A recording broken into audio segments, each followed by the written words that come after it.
સ્વાધ્યાય 12.3 દાખલા નંબર 6 જોવાનો છે। ખૂબ જ અગત્યનો દાખલો છે, સમજવા માટે જોજો ખાસ। પરીક્ષામાં પણ પૂછાય એ પ્રકારનો દાખલો છે। શું કહે છે? આપેલ આકૃતિમાં દર્શાવ્યા પ્રમાણે ટેબલના એક 32 સેન્ટીમીટર ત્રિજ્યાવાળો વર્તુળાકાર આવરણ છે। એટલે કે તમને એક ટેબલનું ઉપર શું આપ્યું છે? વર્તુળ આપ્યું છે। ટેબલની ઉપરનો શું આપ્યો છે? એક અહીંયા તમને વર્તુળ આપેલો છે અને આ વર્તુળ કેવો છે? 32 સેન્ટીમીટર ત્રિજ્યાવાળો વર્તુળ છે। રેડી? વર્તુળાકાર ટેબલ છે। રેડી? એનો ઉપરનો ભાગ છે આ વર્તુળાકાર। રેડી? અને એની ત્રિજ્યા કેટલી છે? 32 સેન્ટીમીટર ત્રિજ્યાવાળો શું છે? આ વર્તુળ છે। હવે આ વર્તુળાકાર ટેબલ જે છે એના વચ્ચેના ભાગમાં એક સમભુજ ત્રિકોણ આપેલો છે। સમભુજ એટલે સમબાજુ ત્રિકોણ એક આપેલો છે। રેડી? અને આ સમબાજુ ત્રિકોણની બહારના ભાગમાં એટલે કે આ સમબાજુ ત્રિકોણ છે એના સિવાયના બાકીના વર્તુળના ભાગમાં એક ચોક્કસ પ્રકારની ડિઝાઇન છે, જેને ગુજરાતીમાં કહેવાય ભાત બનાવેલી છે। રેડી? તમે જુઓ છો આ રંગીન ભાગ જે છે એ ભાત છે એક પ્રકારનું। રેડી? એ ભાતનું આપણે એ ડિઝાઇનનું આપણે ક્ષેત્રફળ શોધવાનું છે।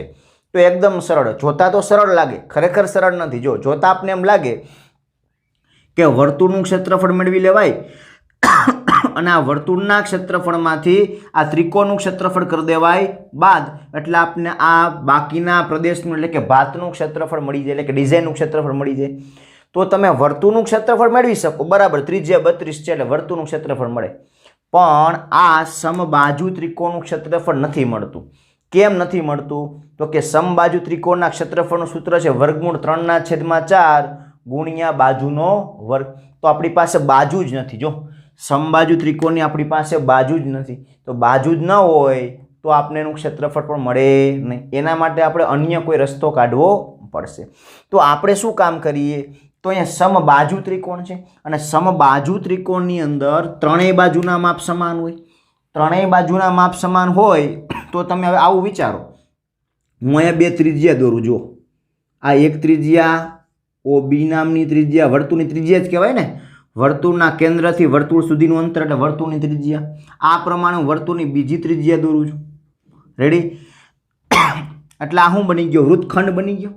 આ વૃત્તાંશ છે આખો, OBC નામનો આખું છે વૃત્તાંશ છે। આ શું બની ગયો? વૃત્તખંડ। એ જ પ્રમાણે તમે આ પ્રમાણે ત્રિજ્યા દોરો। રેડી? આ પ્રમાણે તમે ત્રિજ્યા દોરો આમ। રેડી? તો આ પણ શું બને? વૃત્તખંડ। એ પ્રમાણે આ પણ શું બને? આમ ત્રિજ્યા દોરું તો ત્રણેય શું બને છે? વૃત્તખંડ। જો આ આખો વૃત્તાંશ છે, આ વૃત્તખંડ છે, આ આખો વૃત્તાંશ છે, આ આખો વૃત્તાંશ છે, આ શું છે? વૃત્તખંડ છે। એનો મતલબ અહીંયા ત્રણ વૃત્તખંડ બને, આ 1, 2 અને 3। આ ત્રણ વૃત્તખંડ કેવા હશે? સમાન હશે। તો મારે શું કામ કરાય? આ એક વૃત્તખંડનું ક્ષેત્રફળ મેળવી લેવાય। આ એક વૃત્તખંડનું ક્ષેત્રફળ ગુણ્યા 3 કરી નાખું એટલે 3 વૃત્તખંડનું ક્ષેત્રફળ મળી જાય। અને 3 વૃત્તખંડનું ક્ષેત્રફળ એટલે શું? ભાતનું ક્ષેત્રફળ, ડિઝાઇનનું ક્ષેત્રફળ, જે આપણે શોધવાનું છે। રેડી? એટલે હવે આપણો ટાર્ગેટ શું હશે? તો કોઈ એકાદા વૃત્તખંડનું ક્ષેત્રફળ મેળવી લે, ત્રણમાંથી કોઈ એકાદા વૃત્તખંડનું ક્ષેત્રફળ મેળવી લે। જો 3 વૃત્તખંડ જ બને છે, આ આખો વૃત્તાંશ અને આ વૃત્તખંડ, આ આખો વૃત્તાંશ અને આ વૃત્તખંડ, આ આખો વૃત્તાંશ અને આ વૃત્તખંડ। રેડી? તો આપણે કોઈ એકાદા વૃત્તખંડની અહીંયા વાત કરીએ અને વૃત્તખંડનું શું મેળવવાનો પ્રયત્ન કરીએ? ક્ષેત્રફળ મેળવવાનો પ્રયત્ન કરીએ। તો આ જ આકૃતિ બાજુમાં દોરું છું। આને આ આકૃતિ છે, આ ભાગ ઉપાડી અને હું બાજુ લખું છું અહીંયા, કેમ કે અત્યારે હું કોઈ એક વૃત્તાંશ પસંદ કરું તો કયો વૃત્તાંશ પસંદ કરું? માનો કે આ વૃત્તાંશ પસંદ કરું છું। કયો? OBC નામનો વૃત્તાંશ આખો પસંદ કરું છું। રેડી? અને એમાંથી આ વૃત્તખંડનું શું મેળવીશ? ક્ષેત્રફળ। ઓકે, હાલો હું દોરું છું અહીંયા આ પ્રમાણે। માનો કે આ પ્રમાણે શું છે? ત્રિકોણ છે। આ છે O, પછી આ પ્રમાણે અહીંયા વૃત્તખંડ આપેલો છે, અહીંયા છે B અને અહીંયા છે C, અહીંયા છે B અને અહીંયા છે C। તો આ આકૃતિ લઈ અને મેં અહીંયા મૂકી દીધી અને આ વૃત્તખંડનું અમારે શું મેળવવું છે? ક્ષેત્રફળ શોધવું છે। ઓકે, હાલો તો કઈ રીતે મળે? તો પહેલા વૃત્તાંશનું ક્ષેત્રફળ મેળવી લેવાય। વૃત્તાંશનું ક્ષેત્રફળ કઈ રીતે મેળવવું? તો એના માટે ત્રિજ્યા જાણીએ છીએ। આ O થી B ની ત્રિજ્યા કેટલી છે વર્તુળની? જો O થી B નું માપ એટલે વર્તુળની ત્રિજ્યા કેટલી? 32। એનો મતલબ આ OB 32 અને OC પણ કેટલા છે? 32।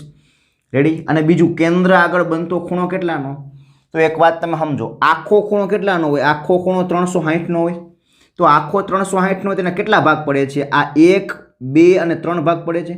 અહીંથી અહીંયા સુધીનો એક ભાગ, અહીંથી અહીંયા સુધીનો બીજો ભાગ, અહીંથી અહીંયા સુધીનો ત્રીજો ભાગ। તો એનો મતલબ 360ના 3 ભાગ પડતા હોય તો 360 ભેગા 3 કરી નાખાય। તો 360 ભેગા 3 કરી નાખો તો એક ભાગનો ખૂણો મળી જાય। તો શું આવશે અહીંયા? 12, 13, 36 એટલે 120નો ખૂણો આવશે। એનો મતલબ અહીંયા 120ના માપનો ખૂણો બનતો હશે। તો અહીંયા કેન્દ્ર આગળ બનતો ખૂણો કેટલો? 120 અંશનો ખૂણો બનશે। કેમ 120 અંશનો? સમજાય છે વાત? 3 એ 3 ભેગા થઈ અને 360નો ખૂણો બને। તો 360નો 3 ભેગા થઈને બને તો ભાગ્યા 3 કરી નાખો તો એકનો ખૂણો મળી જાય। તો એકનો ખૂણો 120નો હશે। આમ પ્રત્યેકના ખૂણા કેટલાના હશે? 120, 120 ને 120ના હશે અને કુલ થઈને કેટલા થઈ જાય? 360નો ખૂણો થઈ જાય। રેડી? 3 ભેગા થઈને ઓકે હાલ। તો કેન્દ્ર આગળ બનતો ખૂણો મળી ગયો। તો એનો મતલબ એવો થયો કે r અને θ હોય તો આપણે શું મળી જાય? આ વૃત્તાંશનું ક્ષેત્રફળ મળી જાય। મળી જાય કે ના મળી જાય? હવે આ વૃત્તાંશનું ક્ષેત્રફળ મળી જાય એમાંથી શું કરવું છે? આ ત્રિકોણનું ક્ષેત્રફળ બાદ કરવું છે। તો વૃત્તાંશનું ક્ષેત્રફળ મળી જાય પણ ત્રિકોણનું ક્ષેત્રફળ મેળવવું અઘરું પડશે અહીંયા। રેડી? આપણે ભણી ગયા 120નો ખૂણો હોય તો ક્ષેત્રફળ કેમ મેળવવું? આગળ આવા 2 દાખલા જોઈ ગયા। એ જ પ્રમાણે આપણે અહીંયા ત્રિકોણનું ક્ષેત્રફળ મેળવવાનું થશે। એની ચર્ચા પછી કરીએ। ત્રિકોણનું ક્ષેત્રફળ કેમ મેળવવું એની ચર્ચા પછી કરીએ। પહેલા આપણે લખાણ કરીએ બધું। રેડી?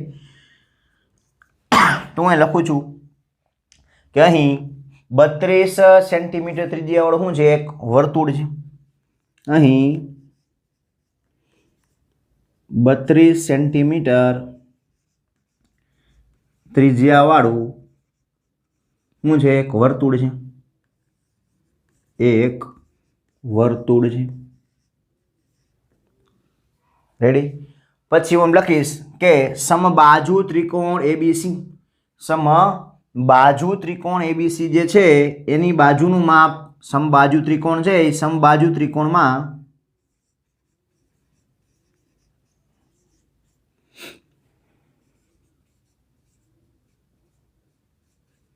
સમબાજુ ત્રિકોણમાં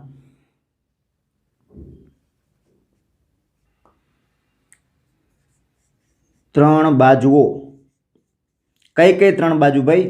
AB, BC અને AC કેવી છે? સમાન। બરાબર? સમબાજુ ત્રિકોણમાં 3 બાજુ AB બરાબર BC બરાબર AC છે અને 3 બાજુ સમાન હોય તો એનો મતલબ એમ થાય કે આ ત્રણેય વૃત્તખંડ કેવા છે? સમાન ક્ષેત્રફળ ધરાવે છે। માટે એમ કહેવાય 3 વૃત્તખંડો કેવા છે? 3 વૃત્તખંડો સમાન ક્ષેત્રફળ ધરાવે છે। સમાન ક્ષેત્રફળ ધરાવે છે અથવા સમક્ષેત્ર છે એવું લખો તો ચાલે। સમક્ષેત્રનો મતલબ એમ થાય કે સમાન ક્ષેત્રફળ ધરાવે છે। કોણ? આ એક વૃત્તખંડ, બીજો અને ત્રીજો વૃત્તખંડ। રેડી? ખ્યાલ આવે છે? ઓકે। હવે આપણે વાત કરવાની છે એમાંના આ એક વૃત્તખંડની। કયા વૃત્તખંડની વાત કરશી? તો આ વૃત્તખંડ નું નામ લખો તો P નામ આપી દેવાય એટલે BPC નામના વૃત્તખંડની આપણે વાત કરવાની છે। રેડી? તો અહીંયા પહેલા આપણે શું કામ કરીએ? વૃત્તાંશ બનાવીએ। OB અને OC દોરીએ છીએ। શું દોરીએ છીએ? OB અને OC એટલે શું બને છે? વર્તુળની ત્રિજ્યા બને છે અથવા વૃત્તાંશની ત્રિજ્યા છે એમ કહેવાય। OB ને OC દોરો એટલે શું થઈ જાય? આખો વૃત્તાંશ બની જાય। વૃત્તાંશની ત્રિજ્યા કેટલી થાય? વર્તુળની ત્રિજ્યા જેટલી 32 થાય। રેડી? તો હવે આપણે વાત કરવાની છે વૃત્તાંશના ક્ષેત્રફળની। આખું વૃત્તાંશનું ક્ષેત્રફળ મેળવી લઈએ। લખાણનું કામ અહીંયા થાય છે પૂરું। સૌપ્રથમ શું લખ્યું? તો કે 32 સેન્ટીમીટર ત્રિજ્યાવાળું શું છે? આખું વર્તુળ છે। પછી કીધું કે આ સમબાજુ ત્રિકોણ છે અને સમબાજુ ત્રિકોણ હોય તો આ 3 વૃત્તખંડના ક્ષેત્રફળ કેવા હોય ભાઈ? તો કે સમાન હોય। તો હવે એમાંથી આપણે એક વૃત્તખંડનું ક્ષેત્રફળ મેળવવાનું છે એટલે કે આ બાજુમાં લઈને મૂક્યું છે આ એક વૃત્તખંડનું ક્ષેત્રફળ શોધવાનું છે। તો એના માટે હું પહેલા શું કરું? આખા વૃત્તાંશનું શું મેળવી લઉં? ક્ષેત્રફળ મેળવી લઉં। રેડી? તો એની પહેલા મારે વૃત્તાંશ વિશે લખવું પડે કે વૃત્તાંશની ત્રિજ્યા કેટલી અને વૃત્તાંશ કેન્દ્ર આગળ કેટલાનો ખૂણો બનાવે છે લખવું પડે। તો હું લખું છું કે વૃત્તાંશ OABP, OBPC આ વૃત્તાંશ છે ને કયો? OBPC। આ વૃત્તાંશનું ત્રિજ્યા કેટલી? તો કે 32 સેન્ટીમીટર અને કેન્દ્ર આગળ બનતો ખૂણો કેટલો? તો કે 120 અંશ। તો લખું છું વૃત્તાંશ OBPC ની ત્રિજ્યા આર બરાબર કેટલી છે તો કે 32 સેન્ટીમીટર, તો લખી 32 સેન્ટીમીટર અને થીટા ખૂણો થીટા બરાબર કેટલો આવશે 120. 120 બન્યો કઈ રીતે આખો 360 ભાગ્યા શું કરી નાખ્યા 3 કેમ કે 3 ભાગ છે રેડી આ કેટલા ભાગ છે 3 એટલા માટે તો 360 ભાગ્યા કરી નાખ્યા 3 તો હું આવ્યો 120 અંશ છે ઓકે હાલો તો હવે હું વૃત્તાંશનું શું મેળવું ક્ષેત્રફળ મેળવું તો લખું છું કે વૃત્તાંશ OBPC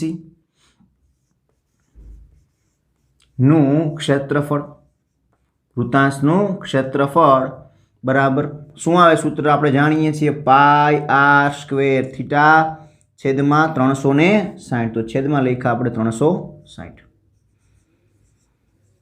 તો પાઈની કિંમત ખબર છે આપને શું આવશે 22/7 ગુણ્યા આર નો સ્ક્વેર તો આર એટલે કેટલા ત્રિજ્યા કેટલી છે 32 ની છે તો હું લખું છું 32 ગુણ્યા 32 ગુણ્યા થીટા એટલે 120 અંશ અને છેદમાં 360 ના 360 એમને રેડી હવે આપણે આના છેદ ઉડાડીએ ઉડે એટલા તો સૌપ્રથમ તમે જોવે 0 0 કેન્સલ થઈ જાય તો આ 0 0 કેન્સલ અને 12 તેરી કેટલા આવે 36 તો લખાય 12 તેરી 36 રેડી હવે અહીંયા ક્યાંય છેદ ઉડતા નથી રેડી ક્યાંય છેદ ઉડતા નથી તો શું કરશે હવે 32 ગુણ્યા 32 ગુણ્યા 22 ને છેદમાં 7 તેરી કેટલા આવશે તો કે 21 રેડી ઓકે હાલો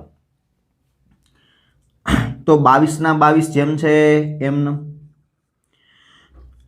ગુણ્યા 32 ગુણ્યા 32 કરો કેટલા આવે તો 32 ગુણ્યા 32 કરો તો 2 નો વર્ગ થાય 4 તંદુ 6 12 ના 2 ઉપર 1 3 તેરી 9 ને 10 1024 શું આવશે 32 ગુણ્યા 32 1024 ગુણ્યા 22 ના 22 એમનો છેદમાં કેટલા 7 તેરી ને 21 છેદમાં 7 તેરી કેટલા લખાય 21 હવે શું કરાય 1024 ગુણ્યા 22 કરાય તો બાજુમાં લખું છું 1024 ગુણ્યા 22 તો 1024 ગુણ્યા 22 તો 1000 ને 1000 2048 1000 ને 2048 24 તો 48 0 2048 બીજા અહીંયા આવશે 8 8 ને 4 12 ના 2 ઉપર 1 4 ને 5 2 ને 2 કેટલા આવશે 22528 2 નો ગુણાકાર શું આવશે 22528 22528 રેડી છેદમાં કેટલા 21 તો છેદમાં લખા 21 આટલા સેન્ટીમીટર સ્ક્વેર ઓકે તો મિત્રો આપણે શું મળ્યું તો આ આપને વૃત્તાંશનું ક્ષેત્રફળ મળ્યું શું મળ્યું આપને આ વૃત્તાંશનું ક્ષેત્રફળ અહીંયા જો બરાબર આ આખું મળી ગયું વૃત્તાંશનું ક્ષેત્રફળ મળી ગયું રેડી તો મિત્રો આટલું લખી નાખો હવે આ વૃત્તાંશનું ક્ષેત્રફળ મળી જાય પછી આપણે શું મેળવવાનું છે આ વૃત્તાંશના ક્ષેત્રફળ પછી આ ત્રિકોણનું ક્ષેત્રફળ મેળવવાનું છે રેડી પછી શું કરશી આખા વૃત્તાંશના ક્ષેત્રફળમાંથી આ ત્રિકોણનું ક્ષેત્રફળ કરશી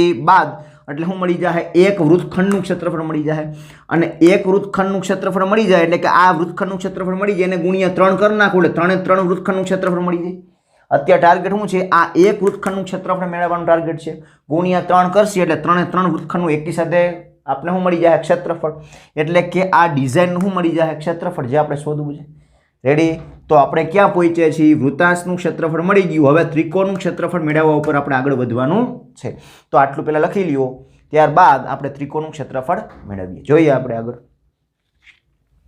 આ બધું આ ભૂસી નાખું જોવાનું કંઈ કામ નથી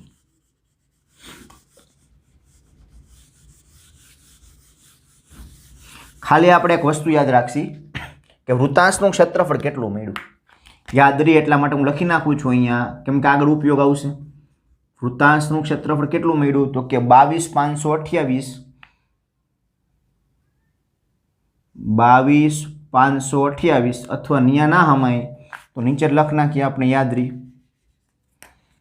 અહીંયા 22528 છેદમાં કેટલા 21 છેદમાં લખાય 21 ઓકે હાલો તો વૃત્તાંશનું ક્ષેત્રફળ આટલું છે મને યાદ રહી ગયું હવે આપણે ત્રિકોણનું ક્ષેત્રફળ આરામથી મેળવીશ અને જોશું કેટલું મળે છે રેડી ઓકે હવે ત્રિકોણનું ક્ષેત્રફળ મેળવવા માટે હું ત્રિકોણ દોરું છું તમારે ત્રિકોણ દોરવાની જરૂર નથી તમારે તો ખાલી કેટલી આકૃતિ દોરવાની ખબર પરીક્ષામાં આ એક જ આકૃતિ દોરવાની છે આ બાજુની આકૃતિ પણ તમારે દોરવા નથી આ માત્ર સમજાવવા માટે મેં દોરી છે આમાં દેખાય નહીં એટલા માટે દોરી છે અને બીજી બાબત કે હું નીચે બીજી એક આકૃતિ દોરું છું, આ ત્રિકોણની સ્પેશિયલ આકૃતિ દોરું છું, એ પણ તમારે દોરવા નથી, એ પણ માત્ર સમજવા માટે છે. દોરવાની ખાલી એક જ આકૃતિ છે. રેડી? તો આ ત્રિકોણ એમાં દેખાય એમ નથી એટલે મોટો થોડોક કરું ત્રિકોણ, જેથી આપણે ખબર પડે કે શું છે આ ત્રિકોણ. રેડી? તો મેં ત્રિકોણ દોર્યો, આ જ ત્રિકોણ મેં અહીંયા દોર્યો નીચે. કયો છે? OBC નામનો ત્રિકોણ. અને ખૂણો કેટલાનો છે? અહીંયા 120 માપનો ખૂણો છે. અને આ બંને બાજુના માપ કેટલા છે? 32 ના છે. અને હવે આ ત્રિકોણ શું મેળવવું છે? ક્ષેત્રફળ. તો આપણે જાણીએ મિત્રો કે ત્રિકોણનું ક્ષેત્રફળ મેળવવું હોય 120 ખૂણો હોય ત્યારે શું કરીએ છીએ? સૌપ્રથમ આપણે લંબ દોરીએ છીએ. આ પ્રમાણે શું દોરીએ છીએ? લંબ દોરીએ છીએ. અને લંબ શું કામ કરશે? આ બંને ખૂણા કેટલાના બનાવશે? 60 બનાવશે. અને આ બંને ભાગના માપ પણ કેવા થાય? સમાન. માનો કે M હોય તો B થી M નું માપ અને M થી C નું માપ, બે માપ કેવા હશે? સમાન. અને ખૂણા 120 ના શું થઈ જાય? 60 ના ખૂણા થઈ જાય. આ આપણે જાણીએ છીએ. રેડી? તો હવે કામ શું કરાય? તો બેમાંથી કોઈ એક ત્રિકોણ લેવાય, કા આ ત્રિકોણ કા આ ત્રિકોણ. તો હું આ ત્રિકોણ પસંદ કરું. હવે આ ત્રિકોણની અંદર આ 60 ખૂણો જાણું છું. બીજું શું જાણું છું 60 ખૂણા સિવાય આ ત્રિકોણમાં? કયા ત્રિકોણમાં? OMB. OMB નામના આ ત્રિકોણમાં 60 ખૂણો જાણું છું અને કર્ણનું માપ જાણું છું. શોધવું જે હું મારે? તો શોધવું છે આ વેધ અને આ પાયો. જો આ પાયો અને આ વેધ બે મળી જાય તો ત્રિકોણનું ક્ષેત્રફળ મળી જાય. કેમ કે ત્રિકોણના ક્ષેત્રફળનું સૂત્ર શું થાય? 1/3 ગુણ્યા પાયો ગુણ્યા વેધ. પાયો છે BC અને વેધ કોણ છે? OM નામનો વેધ છે. રેડી? તો OM નામનો વેધ આ ખૂણા માટે શું બને? પાસેની બાજુ બને. તો આ પાસેની બાજુનો આ કર્ણ. તો આની સાથે જો હું કોસનો ઉપયોગ કરું, કોસનો, તો કોસ થીટા બરાબર શું થાય? તો કોસ થીટા બરાબર પાસેની બાજુ છેદમાં કર્ણ. એનો મતલબ મને આ OM એટલે કે મને વેધ મળી જાય. પછી પાયો BC મેળવવો શું થાય? તો ડાયરેક્ટ BC ના મળે, પહેલા BM મળે. BM કઈ રીતે મળે? તો આ ખૂણાની સામેની બાજુ BM થઈ, જે આપણે શોધવાની છે. કર્ણનું માપ જાણું છું. તો સામેની બાજુનું કર્ણ શેમાં આવે? સાઇન ત્રિકોણમિતીય ગુણોત્તર સાથે આવે. તો આની સાથે સાઇનનો ઉપયોગ કરું તો મને BM નું માપ મળી જાય. અને BM નું માપ મળી જાય એના બમણા કરું એટલે આખા BC નું માપ મળી જાય. એટલે મને પાયો મળી જાય. આ પ્રમાણે પાયોને વેધ મળી જાય એટલે શું મળી જાય? ત્રિકોણનું ક્ષેત્રફળ મળી જાય. અને પછી આપણે જે વૃત્તાંશનું ક્ષેત્રફળ મેળવ્યું છે એમાં ત્રિકોણનું ક્ષેત્રફળ કરી દેવાય બાદ એટલે મને વૃત્તખંડનું ક્ષેત્રફળ મળી જાય. રેડી? ક્લિયર છે આટલી વાત? તો હવે લખાણામાં કંઈ કરવાનું હોતું નથી. જેટલું આ લખ્યું છે ખાલી એટલું કહેવાનું છે આપણે. રેડી? કે ત્રિકોણ OBC માં, કયા ત્રિકોણમાં? OBC માં શું કામ કરો? OM લંબ BC લો. હું લ્યો? આ OM લંબ BC દોરો. OM લંબ BC દોરો. BC દોરો. રેડી? માટે આ ખૂણો કેટલાનો થઈ જાય? 60 નો. કયો? BOM. માટે ખૂણો BOM બરાબર કેટલાનો થાય? 60 અંશ થાય. રેડી? અને બીજું શું થાય? BM બરાબર શું થઈ જાય? CM. બે માપ કેવા થઈ જાય? સમાન. તથા શું થાય? BM બરાબર CM થઈ જાય. ઓકે, હાલો. રેડી? હવે આપણે ત્રિકોણ, કયા ત્રિકોણનો ઉપયોગ કરશે? આ એટલે કયો? OMB નામના ત્રિકોણનો ઉપયોગ કરશે. લખું છું અહીંયા કે ત્રિકોણ કયો? તો કે OMB. OMB માં ખૂણો M કેવો છે? 90 નો છે. અને ખૂણો M 90 નો હોય તો આપણે ત્રિકોણમિતીય ગુણોત્તરનો શું કરી શકીએ? ઉપયોગ કરી શકીએ. કેમ કે ત્રિકોણમિતીય ગુણોત્તર sin, cos ને tan એનો ઉપયોગ કરવો હોય તો ત્રિકોણ કાટકોણ હોવો જરૂરી છે. માટે આ લખ્યું. રેડી? ઓકે. સૌપ્રથમ આપણે શું મેળવવું છે? માનો કે તો કે સૌપ્રથમ મારે અહીંયા મેળવવો છે વેધ. તો એના માટે આપણે શું વાપરશું? કોસ વાપરશું. કોસ એટલે પાસેની બાજુ છેદમાં કર્ણ. તો લખું છું અહીંયા cos 60. cos 60 બરાબર પાસેની બાજુ. પાસેની બાજુ એટલે શું આવશે? OM આવશે અહીંયા. તો પાસેની બાજુ લખી OM. છેદમાં શું આવશે? કર્ણ. કર્ણ કોણ છે? OB. OB એટલે 32. લખ્યા 32. જો આ કાટખૂણાની સામે હોય ને એને કર્ણ કહેવાય. કાટખૂણાની સામે. રેડી? તો cos થીટા બરાબર પાસેની બાજુ છેદમાં કર્ણ. હવે આ cos 60 ની કિંમત ટેબલમાં તમે મેળવો. કેટલી મળશે? cos 60 ની કિંમત 1/2 મળશે. OM આપણે શોધવા છે. 32 ના 32 એમનો. તો 32 એકા 32 તો લખ્યા 32. ભાગ્યા કેટલા છે? 2 ભાગ્યા 2.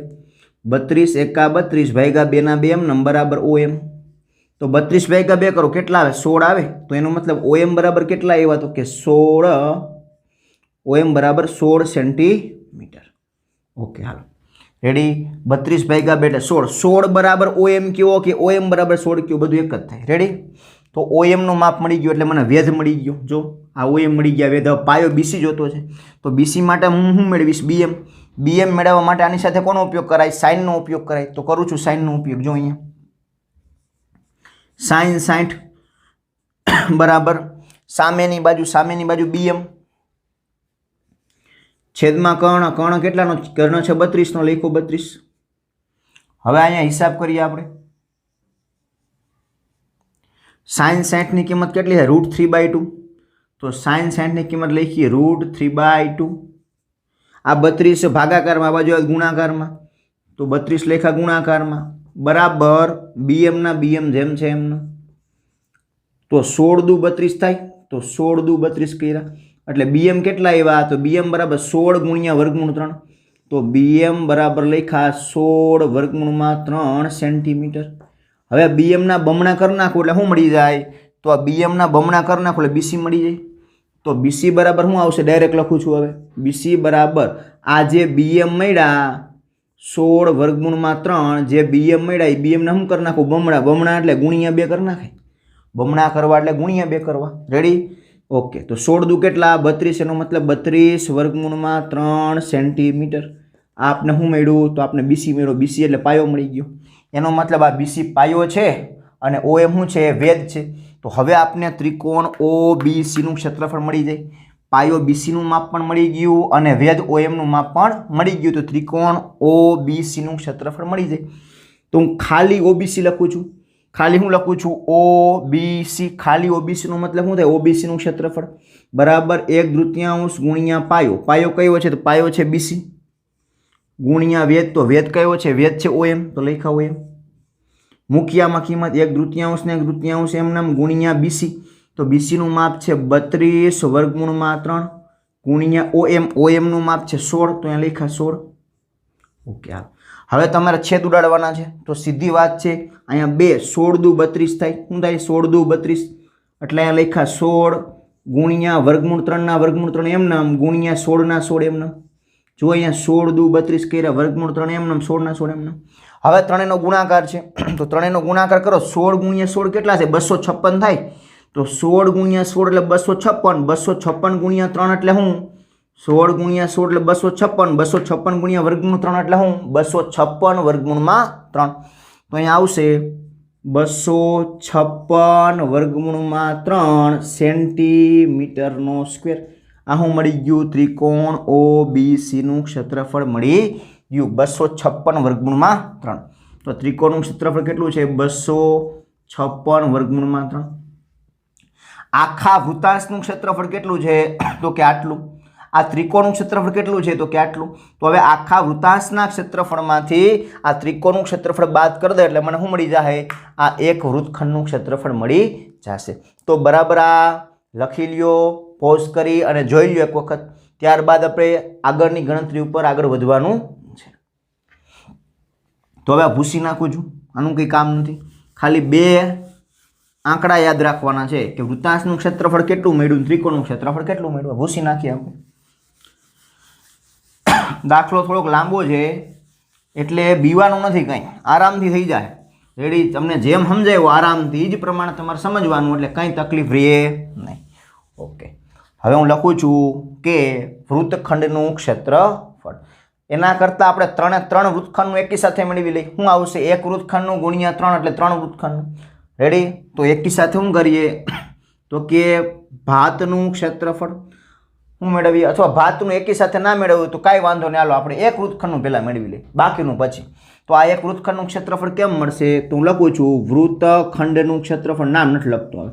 વૃત્તખંડનું ક્ષેત્રફળ બરાબર શું આવશે? વૃત્તાંશનું ક્ષેત્રફળ માઇનસ ત્રિકોણ OBC નું ક્ષેત્રફળ. OBC નો મતલબ થાય OBC નું ક્ષેત્રફળ. તો વૃત્તાંશનું ક્ષેત્રફળ કેટલું મળ્યું? તો 22,528 ભાગ્યા કેટલા? 21. રેડી? માઇનસ OBC ની ત્રિકોણનું ક્ષેત્રફળ કેટલું મળ્યું? 256 વર્ગમૂળમાં 3. બેની શું કરી નાખી? બાદ બાકી. રેડી? જો આ શું છે? આખે આખા વૃત્તાંશનું ક્ષેત્રફળ છે આ, અને આ શું છે? આ ત્રિકોણનું ક્ષેત્રફળ છે. તો આખા વૃત્તાંશમાં ત્રિકોણ શું કર્યો? બાદ. એટલે શું મળી ગયું? વૃત્તખંડનું ક્ષેત્રફળ મળી ગયું, બેની બાદબાકી. રેડી? હવે અહીંયા લસા લેવાની કાંઈ જરૂર નથી. કેમ? માનો કે 21 તમે લસામાં અહીંયા લ્યો અને જે જવાબ આવે વર્ગમૂળ વાળો છે, કેમ કે વર્ગમૂળ 3 છે, વર્ગમૂળ વાળી સંખ્યા છે. તો વર્ગમૂળ વાળી સંખ્યા અને વર્ગમૂળ વિનાની સંખ્યાનો સરવાળો બાદબાકી કંઈ થવાનું નથી. એટલે લસા લેવાની અહીંયા કાંઈ જરૂર નથી. આટલા સેન્ટીમીટરનો સ્ક્વેર મને શું મળ્યો? તો આટલા સેન્ટીમીટરનો સ્ક્વેર મને એક વૃત્તખંડનું ક્ષેત્રફળ મળ્યું. મને શું મળી ગયું? આ એક વૃત્તખંડનું ક્ષેત્રફળ મળી ગયું. આને ગુણ્યા 3 કરી નાખું તો મને આ 3 વૃત્તખંડનું ક્ષેત્રફળ મળી જાય. એક વૃત્તખંડનું ક્ષેત્રફળ ગુણ્યા 3 એટલે 3 વૃત્તખંડનું ક્ષેત્રફળ. અને 3 વૃત્તખંડનું ક્ષેત્રફળ એટલે શું? ભાતનું ક્ષેત્રફળ, જે આપણે શોધવાનું છે. તો મેળવીએ. જોઈએ આપણે. હું લખું છું કે ભાતનું ક્ષેત્રફળ, ભાત એટલે ડિઝાઇન, ભાતનું ક્ષેત્રફળ બરાબર 3 ગુણ્યા 1 વૃત્તખંડનું ક્ષેત્રફળ. 3 ગુણ્યા વૃત્તખંડ. કયો વૃત્તખંડ નામ દેવું હોય તો વૃત્તખંડ છે BPC. 3 ગુણ્યા વૃત્તખંડ BPC નું ક્ષેત્રફળ હમણાં આપણે મેળવ્યું. તો 3 ગુણ્યા BPC નું ક્ષેત્રફળ કેટલું મળ્યું? 22528, એટલે કે 22528 ભાગ્યા 21. 22528 ભાગ્યા 21 માઇનસ 256 વર્ગમૂળ 3, માઇનસ 256 વર્ગમૂળમાં 3. ઓકે, હવે 3 છે એ અંદરના બે પદ સાથે ગુણાય. તો બે પદ સાથે ગુણીએ. પહેલા 3 ગુણ્યા 22528 ભાગ્યા 21 માઇનસ 3 ગુણ્યા 256 વર્ગમૂળમાં 3. બંને સાથે 3 ગુણ્યા. જો આપણે અહીંયા પણ 3 ગુણ્યા, આની સાથે અને આની સાથે પણ 3 ગુણ્યા. રેડી? ઓકે. હવે સીધો છેદ ઉડે. જો 3 + 21. રેડી? તો ઉપર 22528 ને 28 એમ નામ, 3 + 21 છેદમાં લખ નાખાય સીધા 7. માઇનસના માઇનસ એમ નામ. અહીંયા તો ફરજિયાત ગુણાકાર કરવો પડશે. કરીએ તો 6 તેરી ને 18, 5 તેરી 15 ને 16, 3 દુ 6 ને 1 7. શું આવશે ગુણાકાર? તો 256 ગુણ્યા 3 કરો તો કેટલા આવે? 768 ગુણ્યા વર્ગમૂળ 3 ના વર્ગમૂળ 3 જેમ છે એમ નામ. આટલા સેન્ટીમીટરનો સ્ક્વેર. તો આપને શું મળી ગયું? તો આપને ભાતનું ક્ષેત્રફળ મળી ગયું. આ 3 ભાતનું થાય એટલે કે ડિઝાઇનનું થાય ને કુલ ક્ષેત્રફળ કેટલું મળે છે? તો કે આટલું મળે છે. તો તમને દાખલો બરાબર સમજાણો હશે.